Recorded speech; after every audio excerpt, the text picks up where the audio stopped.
It is our last section of chapter 6, 6.3, and today we're going to be solving inequalities instead of equations. So now that you guys are pros with equations that have equal signs, we are going to be moving into inequalities. And I'm hoping that you'll see that even though there's no equal sign, and instead we have these inequality symbols, that it's going to be a very, very similar process for equations.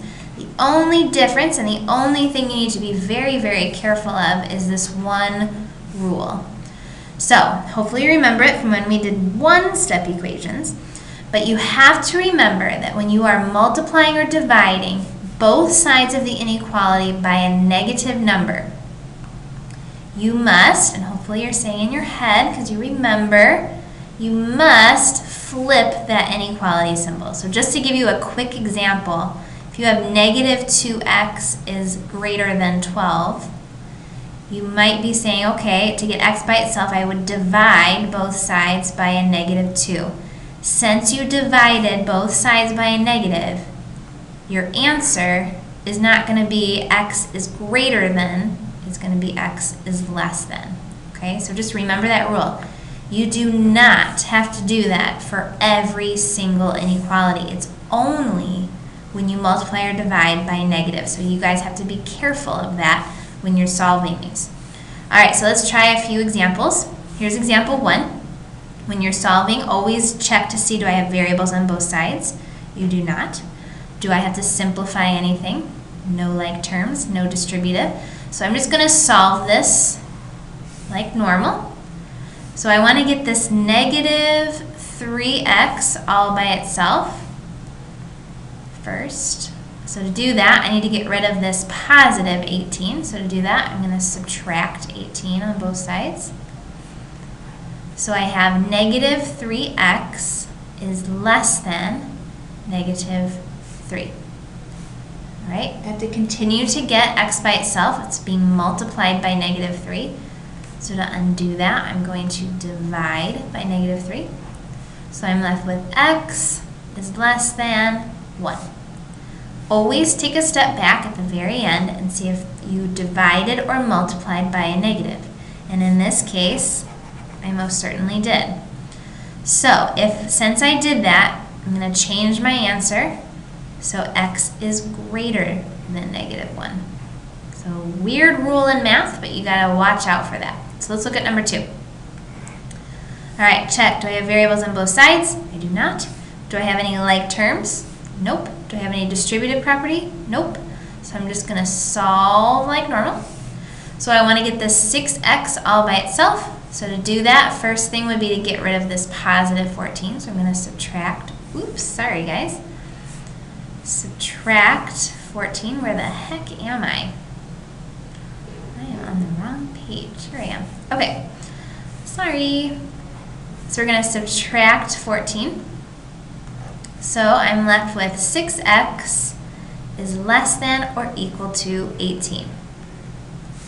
Final step, I'm going to get rid of this times 6 and divide 6. So I'm left with x is less than or equal to 3. Take a step back. Did you multiply or divide by a negative? You did not. So this is your final answer. So notice you don't have to flip every single time. Don't go flip crazy. Only do it when you multiply or divide by a negative. All right, let's look at this one. This one I do have variables on both sides. Also, there's something I have to simplify. So I have to do that first, just like equations. So I'm going to distribute the 2. So I have 2x minus 6 is greater than x plus 15. All right, so now I'm ready to start solving. So since I have variables on both sides, just like when you were solving equations, remember Beyonce, you want to get the variables to one side, left is best. So I'm going to get this positive 1x to the left side by doing the opposite. So I'm going to subtract 1x, subtract 1x. So I have 1x minus 6, bring everything else down, is greater than 15. All right, now I gotta get that x alone, so I'm gonna keep doing the opposite operations. So plus 6 on both sides. So I have 1x is greater than 21. And then always ask yourself, did I multiply or divide by a negative? You did not. So this is my final answer. All right, if you think you have a hang of it, I want you to turn this off and try it on your own. Don't turn it off, just pause it and then come back and check your answer. So for this one, I have variables on both sides and I have some simplifying I have to do. So I see some like terms here that I can combine. So I have 5n plus 8, 6 plus 2 is 8, is greater than 20 minus n. So now I can start solving. I want to get those variables to one side. Left is best. So to get this minus 1n to the left side, I'm going to add, do the opposite, plus 1n on both sides. So I'm left with 6n plus 8 is greater than 20. I'm going to keep solving this two-step equation. Get that n by itself, so I'm going to subtract 8.